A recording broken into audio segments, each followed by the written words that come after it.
What's up, guys? Thanks for watching Clawstruck. My name's Brandon, and this is episode 3 of Claw Science. This episode is going to be part 2 of the claw. In episode 1, we talked about how the claw works and some of the tricks behind it. This one, we're going to cover details like claw spin, the rings of the claw, the fingers of the claw, and the claw drop. Okay, let's start with the spin of the claw. A lot of people think that when claw spins, it's part of the riggage of the game. That's not really true. Claw spin is really an incidental part of the game's design.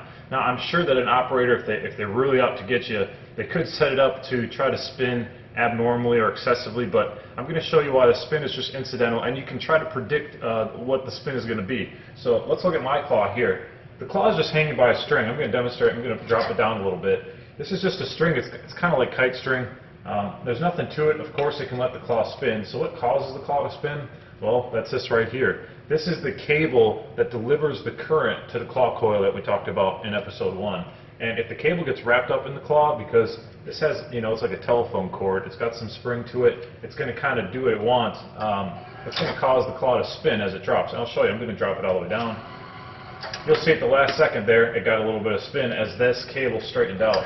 And so that's really just incidental. Now, what does this mean to you? Well, when you're playing the game, if you notice there's a spin after the first play, you're going to want to try to memorize the spin. If you can memorize the position of the claw right before it hits the plush, then the spin doesn't matter. You can use it to your advantage, or at least make sure it's not working against you.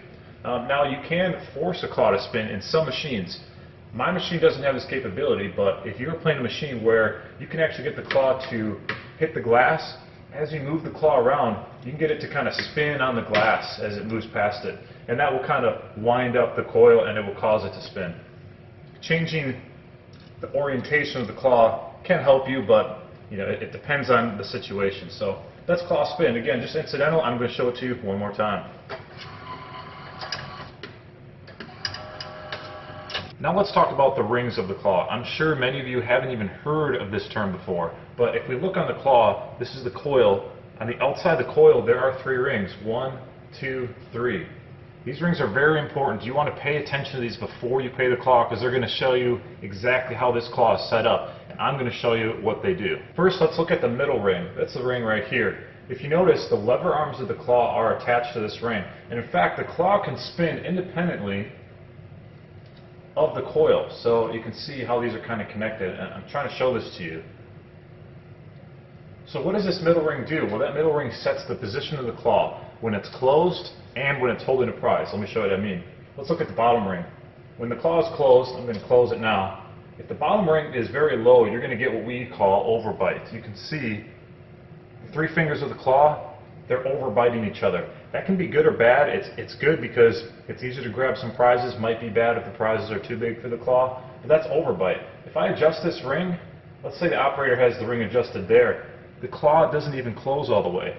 I have the center of the claw all the way up inside the coil as if it were closed, but because the bottom ring is lifted, the claws do not close, the 3 fingers. Now let's look at the top ring. What does the top ring do? Well, let's assume the bottom ring is set in a great spot. When the claw is closed, you get some great overbite. Claw is strong. If the operator has the top ring set off at a distance from the lower ring, like this, even if the claw is at full strength, let's say it's the strongest claw in the world, the mythical claw, and it's got a prize that's worth $100.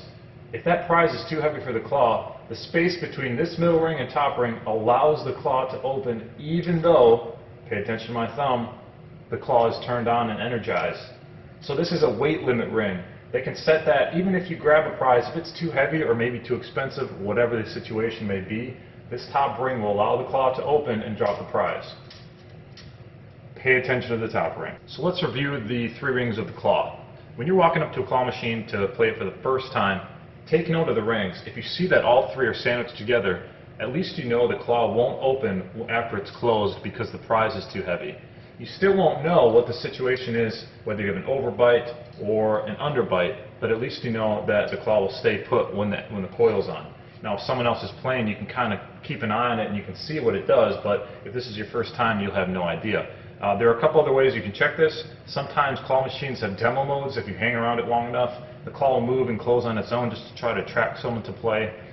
Sometimes when you put in your first credit, you'll see the claw snap shut just to demonstrate that it's ready to go. A third way you can see a claw close and look at what the position of the rings are is if the claw is turned on for the first time. If it is unplugged, plugged back into the wall, you'll see it go through a little test and demo mode, and you'll get to see the claw open and shut. All right, now we're going to talk about the claws themselves. I like to call them the fingers so it's not confusing. What is there to know about the claw fingers? Well, shape is a big thing. If you see claw fingers that kind of stick straight down, you're going to have a very tough time getting underneath the prize and pulling it up. If you have claw fingers that are sized much larger than your prizes, again, you're going to have a tough time getting that prize that's going to want to fall out of the claw. And vice versa, if you have a very small claw with very large plush, chances are you're not going to get the claw to wrap around the prize and pull it out. So pay attention to the size of the claw fingers relative to the size of your prizes. Another great thing to look out for, and I'm seeing this more and more on some of these newer machines, is the tip of the claws themselves. Sometimes you'll see them with little rubber caps on them. They almost look like erasers. That is a great advantage to you as a player because it adds some bite, depending on the prize. Most of the time that's going to help you. Sometimes you'll see them use the little rubber caps on your treasure shops and your bling kings. This is when you're going after some high dollar prizes in plastic cases, and usually those are payout machines, so don't get too excited. It's probably going to pick it up and drop it, but it's good to know that you have rubber cap, you have better grip. You have to look at what your prizes are made out of, but relatively speaking, anything is better than the really smooth metal that you get on most of them. Another really cool thing that I'm seeing a lot of lately is claw fingers that are sharpened on the end. And they're not that sharpened intentionally. I do believe, and I might be wrong on this is just from my observational experience, when the claw snaps shut so many times and these three claw fingers keep hitting each other, it forms a small burr on the end of the claws. If you have a claw finger that's painted black, you get to see that the tips are real worn out from them slapping together. Those burrs can grab onto prizes and rip them out. The prizes get stuck on those burrs, especially if they're a felt type prize like Stewie here.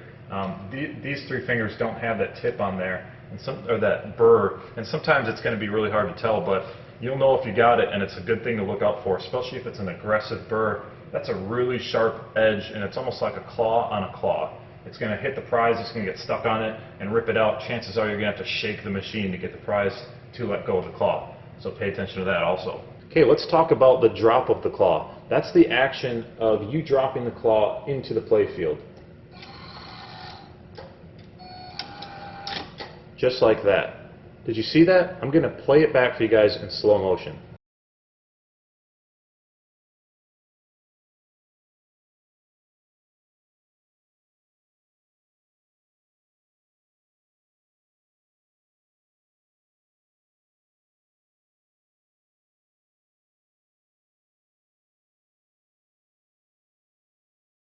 Did you notice the moving arm on top? This is called an idler arm. Let me play it back to you one more time and pay attention to when and how this arm moves.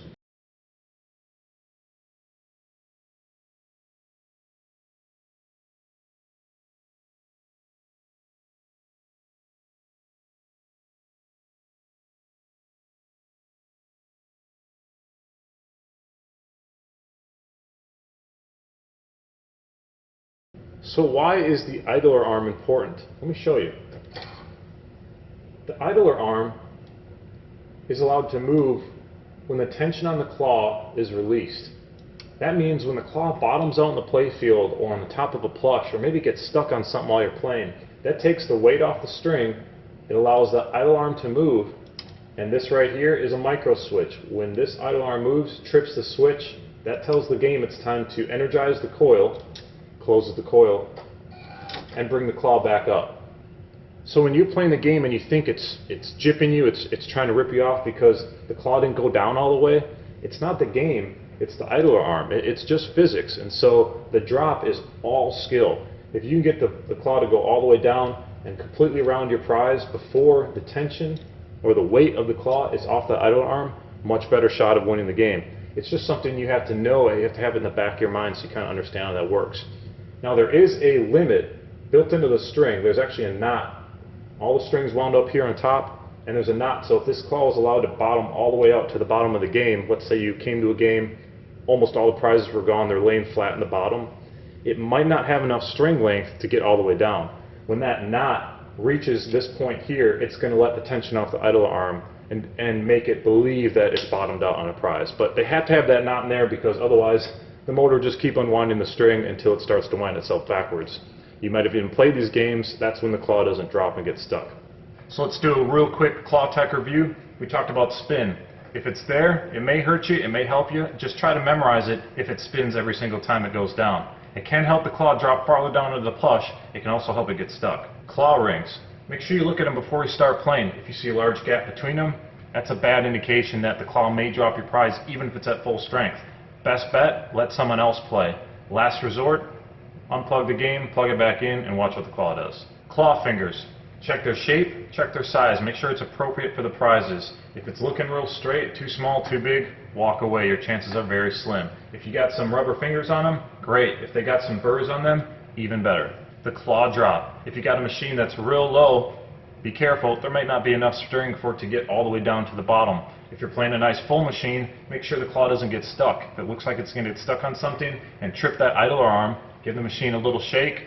Be careful, tilt alarms and tilt sensors, but see if you can get it to settle in around your prize. Well, that's it for episode 3 of Claw Science. Thank you guys for watching. If you have any comments, please leave them down below. Let us know what you think. If you have some recommendations for future episodes of Claw Science, we'd love to hear them. We already got a few in queue based on your recommendations. Make sure you crush that like button and hit subscribe so you get notified for future uploads. In the future, we're hoping to do some giveaways based on some of the prizes that we've won. If you're not subscribed, you won't be entered, so please subscribe. Thanks for watching.